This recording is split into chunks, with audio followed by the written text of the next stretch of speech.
Painted painless learning. હવે કરીએ આપણે દાખલા નંબર 4. શું કીધું ભાઈ? નીચે આપેલા આલેખમાં કોઈ એક સપ્તાહના દરેક દિવસ માટે પૂર્વાનુમાન કરેલ તાપમાન અને વાસ્તવિક તાપમાન દર્શાવેલ છે. હવે જુઓ, અહીંયા ઉપર લખ્યું છે ડોટ ડોટ ડોટ ડોટ વાળી છે ને, એ પૂર્વાનુમાન કર્યું હતું. પૂર્વાનુમાન એટલે ધાર્યું હતું. અને જે ડાર્ક લાઈન છે ને, એ વાસ્તવિક તાપમાન છે. એટલે બે વસ્તુ આલેખમાં દેખાડેલી છે. સવાલના જવાબ તમારે આપવાના, મારે ખાલી સવાર વાંચવાના. જવાબ તમે આપજો. કયા દિવસે પૂર્વાનુમાન કરેલ તાપમાન અને વાસ્તવિક તાપમાન સમાન હતા? કયા દિવસે બંને તાપમાન સમાન હતા? બોલો, હાલો બધા એક સાથે બોલો. મંગળવારે હતું, શુક્રવારે હતું, 3 દિવસ હતા કે બંને તાપમાન સરખા હોય. કયા કયા વારે? મંગળવાર, શુક્રવારે. હા કે ના? તો આપણે લખીએ મંગળ, અહીંયા લખીએ મંગળ વાર, પછી શુક્રવાર, પછી રવિવાર. બરાબર. દિવસે ના દિવસે, પછી ડોટ ડોટ સવાલમાંથી એમને પૂર્વાનુમાન કરેલ તાપમાન અને વાસ્તવિક તાપમાન સમાન હતા. એ તો તમારે આખું લખવાનું, બરાબર ને? મારી આગળ જગ્યા ઓછી છે એટલે હું નથી લખતો. એના પછી સપ્તાહ દરમિયાન પૂર્વાનુમાન કરેલ મહત્તમ તાપમાન કેટલું હતું? પૂર્વાનુમાન કરેલું મહત્તમ તાપમાન કયું હતું? હાલો કયો. આ આખા અઠવાડિયામાં પહેલેથી પૂર્વાનુમાન કર્યું એવું મહત્તમ તાપમાન કેટલું હતું? વધારે, મેક્સિમમ.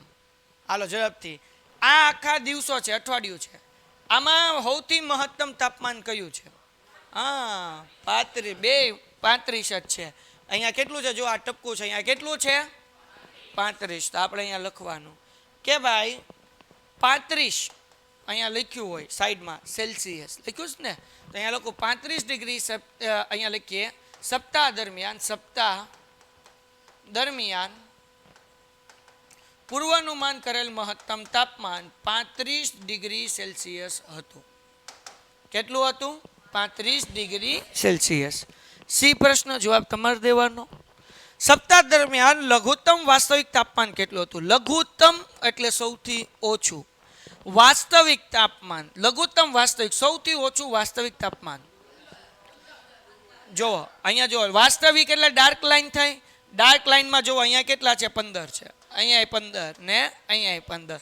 તો સૌથી લઘુત્તમ એટલે સૌથી ઓછું વાસ્તવિક તાપમાન કયું થયું? 15 થયું. કયું થયું? 15. તો અહીંયા લખીએ સપ્તાહ દરમિયાન લઘુત્તમ વાસ્તવિક તાપમાન 15 ડિગ્રી સેલ્સિયસ હતું. લઘુત્તમ એટલે ઓછું, ગુરુત્તમ એટલે વધુ. ગુરુ વધુ, લઘુ ઓછું. ડી ચોથો પ્રશ્ન. કયા દિવસે વાસ્તવિક તાપમાન અને પૂર્વાનુમાન કરેલ તાપમાન વચ્ચે તફાવત સૌથી વધુ હતો? કયા દિવસે તાપમાનનો તફાવત સૌથી વધુ છે? બે વચ્ચે ગેપ. બે વચ્ચે સૌથી વધારે ગેપ કયા દિવસે તમને દેખાય? જો બે વચ્ચે જો અહીંયા એક ડિગ્રીનો તફાવત, અહીંયા 2 હરખું. અહીંયા કેટલા? 2 ડિગ્રીનો તફાવત. અહીંયા કેટલા ડિગ્રી? 3 ડિગ્રી. અહીંયા હરખું, અહીંયા 2, અહીંયા હરખું. તો સૌથી વધુ કયું થયું? ગુરુવારે. 3 ડિગ્રીનો તફાવત છે ને બે વચ્ચે. કેટલા ડિગ્રીનો તફાવત છે? હા, તો અહીંયા લખવાનું ગુરુવારે વાસ્તવિક તાપમાન અને પૂર્વાનુમાન કરેલા તાપમાન વચ્ચે તફાવત સૌથી વધુ હતો. પ્રશ્ન થઈ ગયો પૂરો. પછી નેક્સ્ટ છે? નહીં. ડન છે. હાલો, તો અહીંયા જે છે એ આપણું પૂરું થઈ ગયું. Painted painless learning.